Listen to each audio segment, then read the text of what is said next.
नमस्कार, स्वागत है आपका संसद टीवी पर। मैं हूं मनोज वर्मा और आप देख रहे हैं हमारा खास कार्यक्रम संवाद में आज हम बात करेंगे लोकसभा अध्यक्ष ओम बिरला जी से। ओम बिरला जी से इसलिए बात करेंगे क्योंकि संसद का जो नया भवन है उसे बने हुए 1 साल पूर्ण हो गया। बहुत कम समय में ये भवन जो है बन के तैयार हुआ है। ना केवल भवन बना बल्कि इस नए भवन में कई कीर्तिमान कामकाज के लिहाज से, बिल के लिहाज से स्थापित हुए हैं। ओम बिरला जी, आपका स्वागत है संसद टीवी पर। और मैं ये आपसे जानना चाहूँगा, देश जानना चाहता है, संसद का जो नया भवन है उसका 1 साल पूर्ण हुआ बने हुए, कामकाज की दृष्टि से कैसा अनुभव रहा, इसकी आवश्यकता क्यों थी, आप कैसे देखते हैं? नए संसद भवन की आवश्यकता बहुत सालों से थी और कई माननीय सदस्यों ने और समय समय पर पूर्व स्पीकर महोदय ने भी इन आवश्यकताओं को सरकार के सामने रखा था। लोकसभा और राज्यसभा दोनों सदनों ने प्रस्ताव पारित किया, सरकार से आग्रह किया, प्रधानमंत्री से आग्रह किया कि नया संसद भवन वर्तमान और भविष्य की आवश्यकताओं को देखते हुए बनाना चाहिए और सरकार ने इसकी स्वीकृति दी।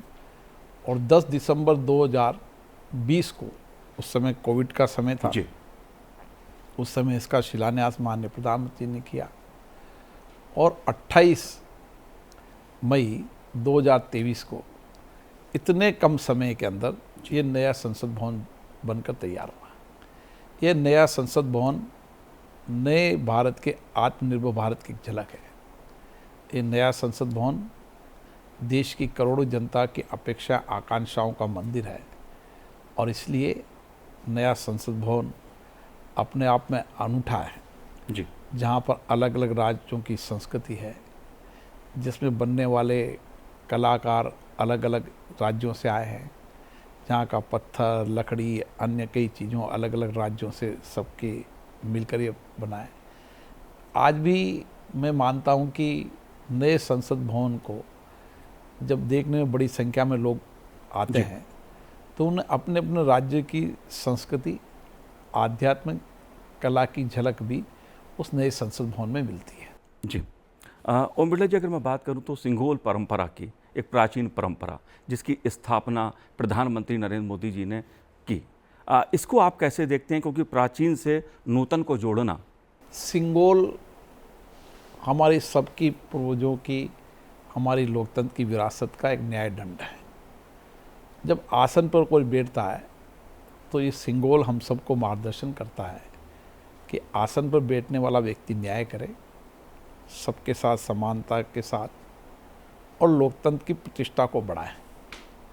इसलिए सिंघोल हमारी आस्था, हमारे विश्वास और प्रेरणा का केंद्र है, जो बरसों पुराने हम इतिहास को देखते हैं तो ये न्याय की राज चलाने के लिए ये सिंघोल उस समय प्रधानमंत्री जी को और सरकारों को सपूत किया था जी। और आज मैं मानता हूँ कि सिंघोल का इतिहास और यहाँ की विरासत हम सबको नई प्रेरणा देती है। जी। अध्यक्ष जी, अगर बात मैं करूं एक महत्वपूर्ण बिल की, क्योंकि नए संसद भवन की हम बात कर रहे हैं और 1 साल पूर्ण हुआ है, और अगर एक खास बिल की मैं बात करूं तो महिला शक्ति वंदन जो बिल था, नारी शक्ति वंदन बिल, खास तौर से अगर मैं कहूं, वो कितना महत्वपूर्ण रहा महिला सशक्तिकरण, राजनीतिक दृष्टि से, आर्थिक दृष्टि से, सामाजिक दृष्टि से? आप कैसे देखते हैं इस उपलब्धि को, इस बिल को? नए संसद भवन में कई ऐतिहासिक बिल पारित हुए हैं। उसमें पहले दिन ये ऐतिहासिक बिल भी पारित हुआ, 128वां संविधान संशोधन, नारी शक्ति वंदन अधिनियम, जी। जो बरसों तक जिसकी प्रतीक्षा थी कि लोकतंत्र में सभी वर्गों को, सभी लोगों को, समाज के पुरुष महिलाओं को प्रतिनिधित्व मिले, और इसमें महिलाओं को विशेष रूप से 33% आरक्षण का ये विधेयक है, जो राज्य विधानसभाओं में भी और संसद में भी। जी। निश्चित रूप से इससे महिला प्रतिनिधित्व की संख्या बढ़ेगी, जो देश भर के राज्यों के अंदर विधानमंडल में भी और लोकसभा राज्यसभा के अंदर भी अपनी अपनी बात सदन में कहेंगी, उनकी समस्याएं, उनकी कठिनाई, उनके अभावों को सदन के माध्यम से सरकारों तक पहुंचाएगी, ताकि एक जो समानता की बात हम करते हैं जी। और समानता की बात जब हम करते हो निश्चित रूप से महिलाएं और मातृशक्ति हमारे सबके लिए हमेशा पूजनीय रही है जी। इसलिए लोकतांत्रिक नेतृत्व में भी उनको प्रतिनिधित्व मिले। मैं इसके लिए प्रधानमंत्री जी को धन्यवाद देता हूं कि उन्होंने इस महत्वपूर्ण विधेयक को लाए और संसद ने इसको सर्वसम्मति से पारित किया।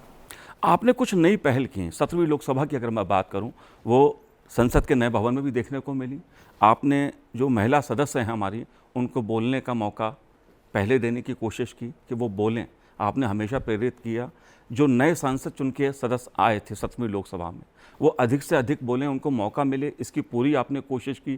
प्रश्नकाल चले, इसकी आपने पूरी कोशिश की। इसके पीछे क्या भाव रहा आपका? देखिए, संसद हमारी लोकतांत्रिक संस्था का सबसे सर्वोच्च मंदिर है, संस्था है।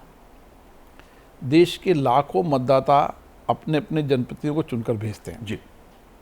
और जनप्रतिनिधि जनता की अपेक्षाएं, आकांक्षाएं, उनकी भावनाएं, उनकी समस्याओं को सदन में रखते हैं। मैंने कोशिश की कि सभी मान्य सदस्यों को पर्याप्त समय, पर्याप्त अवसर मिले अपनी क्षेत्र की समस्याओं का भी और महत्वपूर्ण विधेयकों पर डिबेट, चर्चा पर भी जी। महत्वपूर्ण मुद्दों पर चर्चा, डिबेट पर भी, क्योंकि महिलाओं की संख्याओं को देखते हुए महिलाओं को भी पर्याप्त अवसर बोलने का मिले, इसके लिए मैंने कोशिश की। और मुझे खुशी है कि सदन में जितनी महिलाएं चुनकर आई थी जी। उन्होंने पहले सत्र के अंदर ही अपनी बात, अपनी क्षेत्र की समस्याओं को, कठिनाइयों को और कई महत्वपूर्ण विधेयकों पर चर्चा और मुद्दों पर चर्चा हिस्सा लिया। इसके लिए मैं उन सभी महिला सांसदों को बधाई देता हूं और उन सभी चुने हुए नए सांसदों ने इसमें भाग लिया।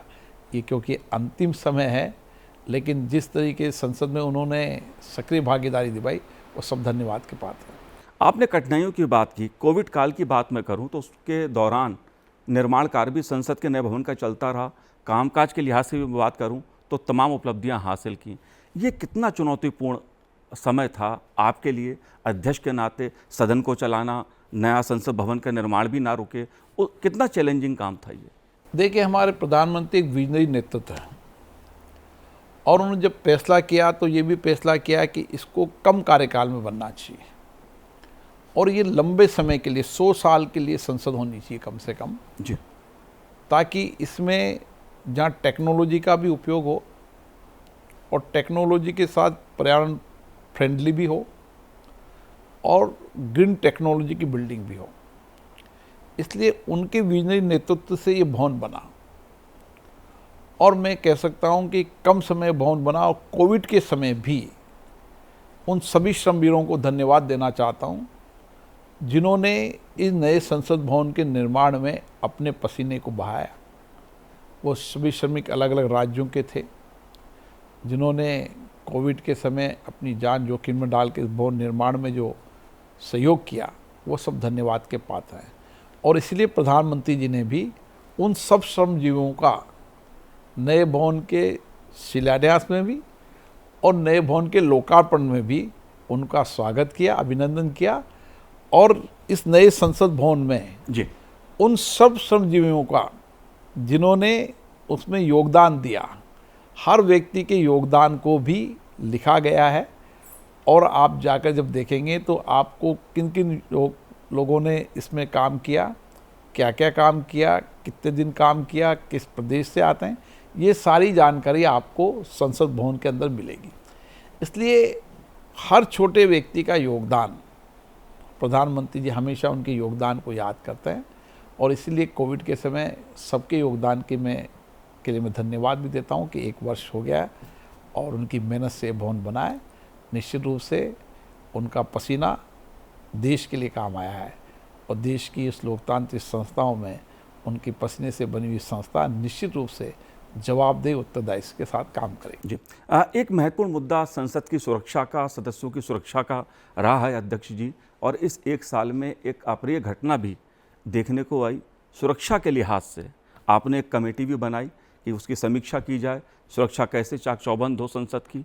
आपने वो पहल की है। सुरक्षा की दृष्टि से क्या कुछ आप और करने जा रहे हैं या क्या प्लानिंग है आगे की? निश्चित रूप से नए संसद भवन के साथ ही पूरे संसद भवन की कैंपस की सुरक्षा और व्यापक होना चाहिए जो सुरक्षा में छोटी मोटी कमी रहेगी उसको भी हमने कमेटी बनाकर उसकी निष्कर्ष निकाला है। टेक्नोलॉजी का हम उपयोग कर रहे हैं और मेरी दृष्टि के अंदर आने वाले समय में ये पार्लियामेंट सुरक्षित रहे उसके लिए जो भी इंतजाम हो सकते हैं वो सरकार ने भी किए हैं, हमने भी जो कुछ भी हमारी कमेटी की रिपोर्ट आई वो उनकी जानकारी दी है और उस कमेटी की रिपोर्ट के आधार पर अधिकारी और विशेषज्ञों ने बैठकर टेक्नोलॉजी के आधार पर भी वर्किंग प्लान किया है। मुझे लगता है कि देश में सबसे सुरक्षित अभी संसद है। एक आखिरी सवाल मैं आपसे और पूछूंगा, वो इसलिए पूछूंगा कि देश में चुनाव का माहौल है, आप कोटा से उम्मीदवार भी रहे, उस दायित्व को भी आपने पूरा किया, लोकसभा अध्यक्ष के नाते आपने संसद को भी संभाला, अपने निर्वाचन क्षेत्र को भी देखा, सामाजिक दायित्व को भी निभाया, ये संतुलन आपने कैसे बैठाया? देखिए, कोटा बूंदी संसदीय क्षेत्र मेरा परिवार है, मुझे वहाँ के लोगों ने चुनकर भेजा तो मेरी जिम्मेदारी बनती थी कि मैं एज ए संसद सदस्य के रूप में अपने दायित्व को निभाऊँ। माननीय प्रधानमंत्री जी ने, सभी माननीय सदस्यों ने मुझे लोकसभा अध्यक्ष के नाते दायित्व दिया, क्योंकि देश की लोकतंत्र की सबसे सर्वोच्च संस्था है, इसी प्रतिष्ठा, मर्यादा, सर्वश्रेष्ठ परंपराएं, परपाटियाँ कायम रहे, ये भी मेरी जिम्मेदारी है और मैंने दोनों जिम्मेदारियों को निभाने का प्रयास किया, क्योंकि संसद हमारी सोच संस्था ही नहीं, दुनिया में सबसे बड़ा लोकतंत्र भारत का है और इसके लिए भारत के लोकतंत्र से दुनिया को मार्गदर्शन मिलता है। इसलिए यहाँ पर होने वाली डिबेट, चर्चा, यहाँ पारित होने वाले विधेयक, उसकी चर्चा दुनिया में होती है। लेजिस्लेटिव ड्राफ्टिंग के रूप में भी भारत की संसद सर्वश्रेष्ठ है और इसी के साथ हमारे संविधान में इतनी बड़ी ताकत दी है कि संसद हो या देश हो, हमारे संविधान से चलता है और माननीय प्रधानमंत्री जी ने इसीलिए संसद के अंदर भी संविधान दिवस पर चर्चा, डिबेट हो, संविधान के प्रति लोगों की जानकारी हो और उन्होंने स्पीकर कॉन्फ्रेंस में भी ये कहा कि नो योर कॉन्स्टिट्यूशन, हर व्यक्ति संविधान को जाने और अपने उत्तरदायित्व को निभाएं।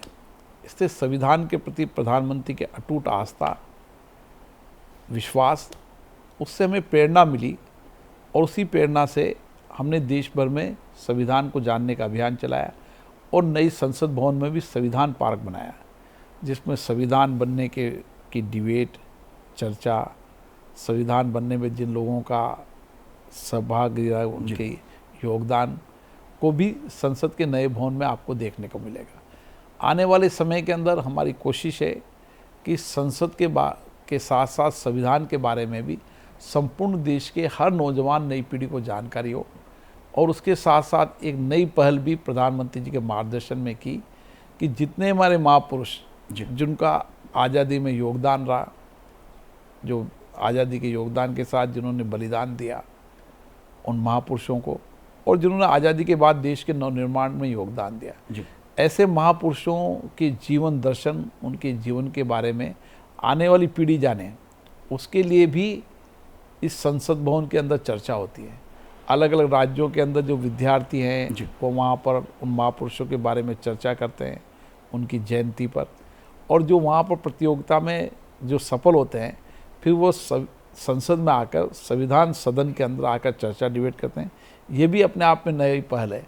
ऐसी बहुत सारी पहल की है जिससे लोकतंत्र के प्रति लोगों का विश्वास, भरोसा बढ़े, हमारे महापुरुषों के जीवन दर्शन को समझें, उनसे आने वाली पीढ़ी प्रेरणा ले, ताकि देश के प्रति और समर्पित रहे। भारत के प्रधानमंत्री जी का मानना रहता है कि हर देशवासी अपने अपने कर्तव्य दायित्वों को निभाए और देश के विकास में, देश को आगे बढ़ाने में सबका योगदान हो, सामूहिकता का योगदान हो। और इसलिए उन्होंने हमेशा प्रयास किया कि सबका साथ, सबका विश्वास को आगे बढ़ाकर देश चले। और यही कारण है कि आज दुनिया में भारत में लोकतंत्र की ताकत बढ़ी है और लोकतंत्र की ताकत के साथ साथ भारत ने जो 10 साल के अंदर विकास के नए एजेंडे खड़े किए, भारत की लोकप्रियता दुनिया में बढ़ी। भारत जो एजेंडा तय करती है, दुनिया से एजेंडे पे चलती है। ये हमारे प्रधानमंत्री का नेतृत्व है जिन्होंने भारत के ताकत को बढ़ाया भारत की सामर्थ्य को बढ़ाया, भारत के विश्वास को बढ़ाया, देश भी बढ़ाया, दुनिया के अंदर भी भारत के प्रति भरोसा जागा। ये प्रधानमंत्री के कुशल नेतृत्व के कारण हुआ। और ये सब हमारे इस लोकतांत्रिक संस्थाओं के और लोकतांत्रिक प्रक्रियाओं, लोकतंत्र के विश्वास भरोसे का ही परिणाम है कि दुनिया में इतने बड़े लोकतंत्र के अंदर हमने एक नए नेतृत्व की तरफ नई दिशा दिए और हमने लोकतंत्र पर तो हमारे अटूट आस्था विश्वास है। आप अभी लोकतंत्र का पर्व चुनाव चल रहे हैं, आप देखिए माननीय प्रधानमंत्री जी ने जब P20 के अंदर देश भर के स्पीकर आए, उनको कहा कि हमारे यहाँ पर देखने आइए जी लोकतंत्र के उत्सव को, कि किस तरीके से हमारे यहाँ चुनाव आयोग निष्पक्ष निर्बाध रूप से चुनाव कराता है, कि दूर दराज इलाके के अंदर अगर एक मतदाता भी है तो मतदाता मतदान से वंचित नहीं रहे, मतदान करे, उसके लिए पोलिंग स्टेशन बनाया जाता है। ये अपने आप में दुनिया के अंदर अपने आप में इस लोकतंत्र उत्सव को देखने का एक बड़ा अवसर है। और कई देशों के एम्बेसडर, कई देशों के लोगों ने इस लोकतंत्र के उत्सव को देखा है। मुझे लगता है कि आने वाले समय के अंदर लोकतंत्र के प्रति जो विश्वास भरोसा देश की जनता का है, विश्व के अंदर भी भारत का विश्वास भरोसा इसलिए है कि भारत एक लोकतांत्रिक देश है। जी, जाहिर तौर पर अगर कामकाज की बात की जाए तो 17वीं लोकसभा कामकाज के लिहाज से कई कीर्तिमान स्थापित करने के लिए भविष्य में जानी जाएगी। लोकसभा अध्यक्ष जी, आपने हमसे बात की, बहुत बहुत धन्यवाद, बहुत बहुत शुक्रिया हमसे बात करने के लिए। धन्यवाद। तो आज इस कार्यक्रम में इतना ही, मुझे दीजिए आज्ञा, नमस्कार।